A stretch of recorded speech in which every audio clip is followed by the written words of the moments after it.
Olha, Mateus 21 é um capítulo que é pura tensão.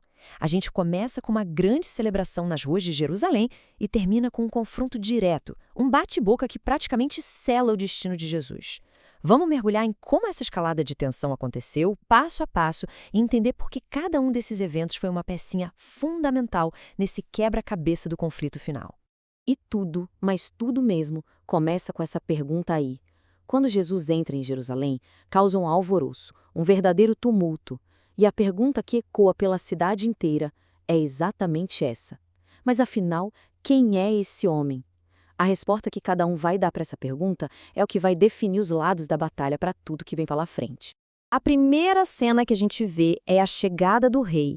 Mas, atenção, é importante entender que nada que acontece por acaso, não é nada espontâneo. A entrada de Jesus em Jerusalém é um ato, sabe, milimetricamente orquestrado, cheio de simbolismo e totalmente projetado para passar uma mensagem bem clara.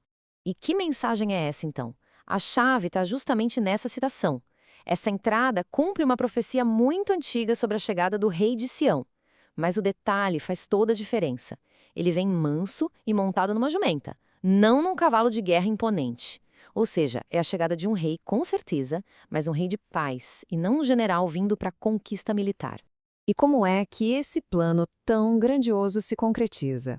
De um jeito surpreendentemente simples, na verdade. Jesus dá aos seus discípulos umas instruções muito claras, bem diretas. É fascinante ver esse contraste entre o significado profético gigantesco do que está acontecendo e os passos práticos, quase banais, para fazer tudo aquilo acontecer. A reação do povo é imediata e cada gesto ali é carregado de significado. Estender os próprios mantos no chão era tipo o tapete vermelho daquela época, um gesto de honra máxima reservado só para a realeza. Os ramos de árvores, os gritos de Hosana ao filho de Davi, isso não é só um oi, um bem-vindo, é uma declaração política, uma aclamação messiânica que transforma a entrada da cidade numa coroação improvisada. E aqui finalmente vem a resposta da multidão. Para eles, a identidade de Jesus é clara. Este é Jesus, o profeta de Nazaré. Eles o reconhecem como uma figura importante, um homem de Deus sem dúvida. Mas profeta ainda não é Messias ou rei no sentido completo. A compreensão deles ainda é limitada. E essa limitação, bem, vai trazer consequências. E agora o clima muda. Muda da água para o vinho. Daquela celebração toda nas ruas, a gente vai para dentro do templo. E aqui, a atmosfera de festa some e dá lugar a um confronto. Um confronto direto e bem chocante.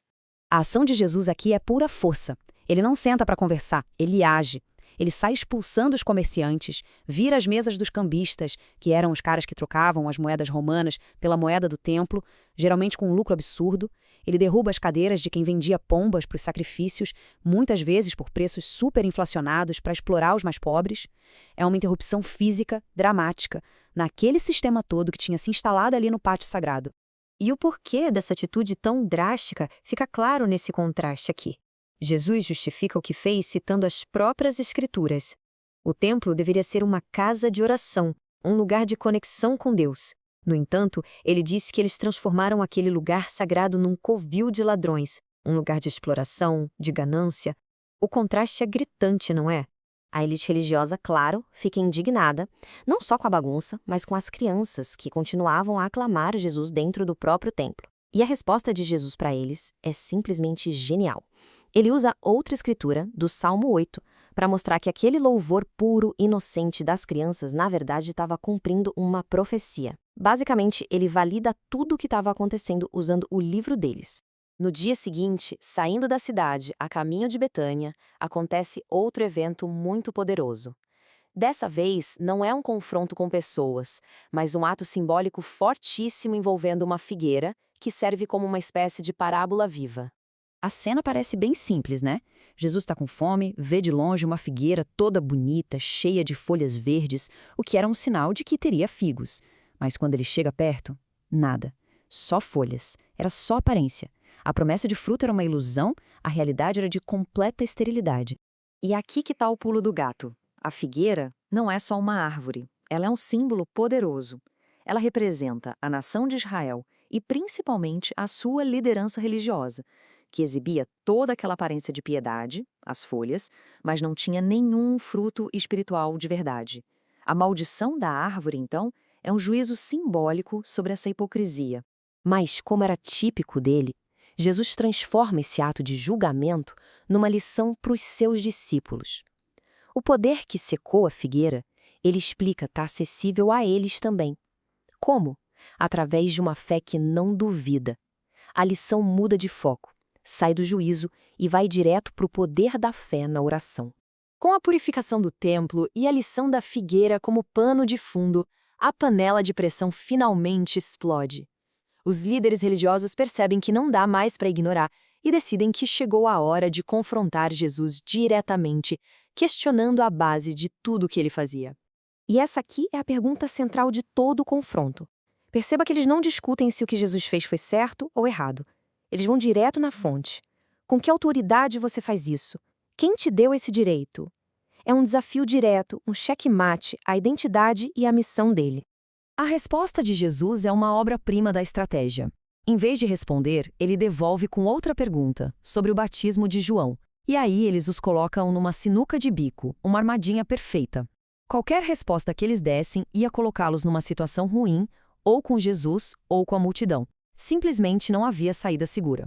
A conclusão dessa conversa é uma humilhação pública para os líderes. Forçados a admitir ignorância, eles perdem toda a moral no debate. E com a recusa deles em responder, Jesus ganha a justificativa perfeita para também não responder a pergunta que eles fizeram. Ele venceu o confronto. Fim de papo. Mas Jesus não para por aí, não. Depois de calar os seus oponentes, ele parte para a ofensiva. E ele faz isso usando parábolas, que aqui não são só historinhas para ensinar algo oculto, mas sim ferramentas afiadas de julgamento, apontadas diretamente para os líderes que estavam ali na frente dele. A primeira é a parábola dos 2 filhos. É uma comparação simples, muito direta. O primeiro filho diz, não vou, mas depois se arrepende e vai trabalhar. O segundo diz, claro, pai, tô indo, mas nunca aparece. A pergunta que fica no ar é, qual dos 2 realmente fez a vontade do pai? A resposta é óbvia, né? As ações falam muito mais alto que as palavras. E então vem a aplicação da parábola, que é um verdadeiro soco no estômago dos líderes. Jesus diz que os cobradores de impostos e as prostitutas, gente que a princípio disse não para Deus, mas se arrependeu com a pregação de João, vão entrar no reino de Deus na frente deles. Deles que disseram sim com a boca, mas o coração estava longe. A próxima parábola, a dos lavradores maus, aumenta ainda mais a intensidade do conflito. A história vai se desenrolando como uma tragédia, sabe? Ato por ato. O dono da vinha manda servos para buscar os frutos, mas eles são espancados, mortos. Ele manda mais servos e acontece a mesma coisa. A tensão só cresce, levando a um ato final desesperado. E aqui está o clímax da história. Por fim, o dono manda o próprio filho, achando que, bom, ao meu filho eles vão respeitar. Mas a reação dos lavradores é de arrepiar. Eles não só o rejeitam, eles o reconhecem na hora. Este é o herdeiro. E vem nisso a chance de roubar a herança para eles, planejando matá-lo. E é aqui que a gente termina, com essa palavra que ecoa tanto na parábola quanto na vida real ali em Jerusalém: herdeiro. A parábola deixa de ser só uma história e se torna um espelho da situação. Os líderes, os lavradores, agora estão vendo o filho bem na frente deles. A pergunta que fica no ar, tanto na ficção da parábola quanto na realidade, é: o que eles vão fazer agora? O capítulo nos deixa bem na beira desse precipício.